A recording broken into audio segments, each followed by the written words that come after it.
I was just appalled. I couldn't believe that he was doing that. I mean, Jeff Bezos has always talked about having a variety of points of view on the op-ed page and welcoming that.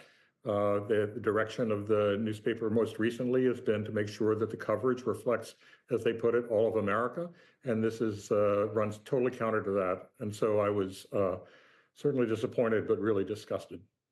What do you think it will mean in practical terms? What difference will people see when they buy the Washington Post now?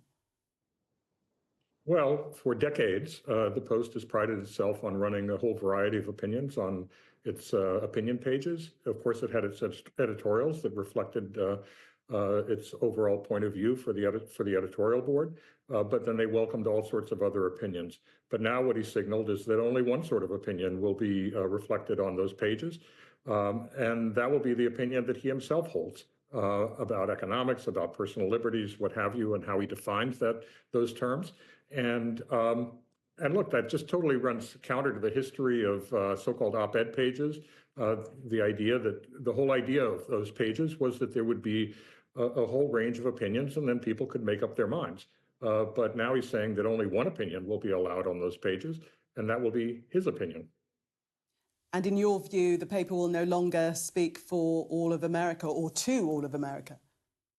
Well, right. I mean, it never purported to speak for all of America, but it purported to offer all of America a voice on its pages. And it certainly did that. There was a wide range of opinion on the opinion pages of the Washington Post, online and print.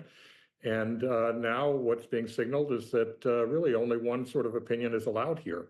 At the same time that he's talking about personal liberties, and he's denying people the liberty to express their opinions on a forum that is controlled by the Washington Post. Why do you think Jeff Bezos is doing this at this particular time? Well, look, I mean, I think there have been any number of signs that he's yielding to pressure from Donald Trump. Donald Trump is proving to be the most vengeful president we have ever seen, certainly that I've ever seen. And I think he's been fearful for a long time, dating to prior to the election last year, that Trump would make him a target, that he would deny government business to Amazon, which has a big business in cloud computing services and does a lot of business with the government. It's a big growth area for Amazon.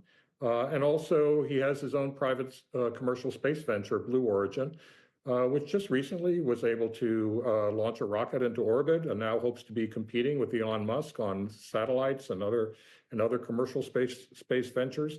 And it will be highly dependent upon the U.S. government.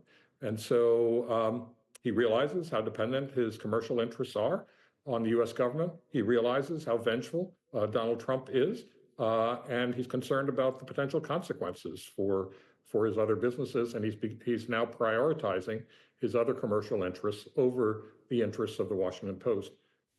How far has Jeff Bezos come from when you were the editor at the newspaper? How different is it, what he's saying now in terms of ideology and ethos of the newspaper?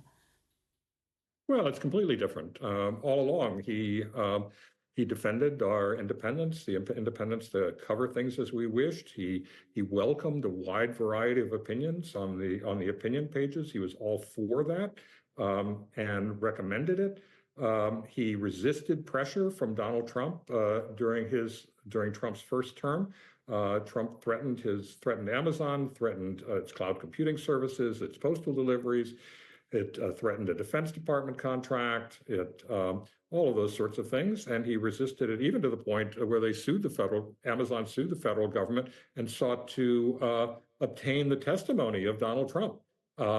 And they accused Trump of denying of interfering in Amazon's business and denying it government contracts solely because of the coverage of the Washington Post.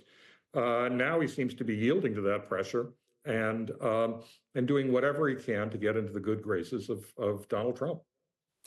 I'm sure as an editor of the Washington Post for some 10 years, you loved the publication. What would you say to Jeff Bezos tonight? That he's making a big mistake, that he's betraying the core principles of the Washington Post, principles that are on the wall as you walk into the newsroom every day. I wish he would walk into that newsroom more often, because he hardly ever does go into that newsroom to talk to anybody.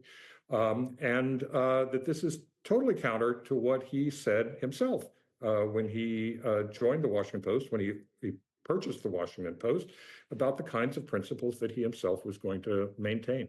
And so I would tell him that it's not just someone like me who's disappointed and disgusted by these actions, but the entire newsroom is. I think an entire truly independent press is, and a huge portion of the American public is as well.